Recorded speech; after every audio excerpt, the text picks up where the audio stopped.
صدقہ کرنے کی فضیلت۔ قال رسول اللہ صلی اللہ علیہ وسلم، رسول کریم صلی اللہ علیہ وسلم نے ارشاد فرمایا، من تصدق، جو بندہ صدقہ کرے، بعدل تمرۃ، ایک کھجور کے برابر، من کسب طیب، پاکیزہ کمائی سے، حلال کمائی سے، ولا يقبل اللہ الا طیبا، اللہ تعالیٰ نہیں قبول کرتے مگر حلال کمائی، رزق حلال سے کمایا ہوا اللہ کے راستے میں دیں گے تو تب قبول ہوگا۔ تو بے شک اللہ تعالیٰ اس ایک کھجور کے برابر کیے ہوئے صدقے کو قبول فرما لیتے ہیں،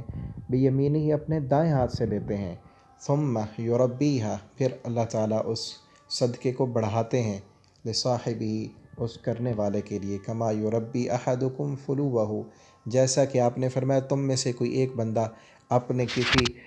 جانور کے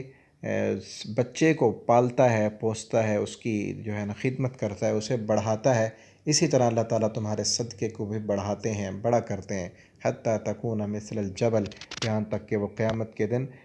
پہاڑ، احد پہاڑ کے برابر ہوگا، پہاڑ کے برابر وہ صدقہ ہوگا، اور اس صدقے کو اٹھا کر نیکیوں والے پلڑے میں رکھ کر اس کا وزن کیا جائے گا۔ تو میرے بھائیو یہاں دیکھیں کتنی بڑی فضیلت ہے، ایک کھجور کے دانے کے برابر صدقہ، اور اللہ رب العالمین اس کو بڑھاتے بڑھاتے بڑھاتے پہاڑوں کے برابر لے جائیں گے، لیکن ساتھ شرط یہ ہے کہ حلال مال سے ہو اور اللہ کی رضا کے لیے ہو، دکھلاوا نہ ہو۔ اللہ رب العالمین سے دعا ہے اللہ تعالی ہمیں اپنے راستے میں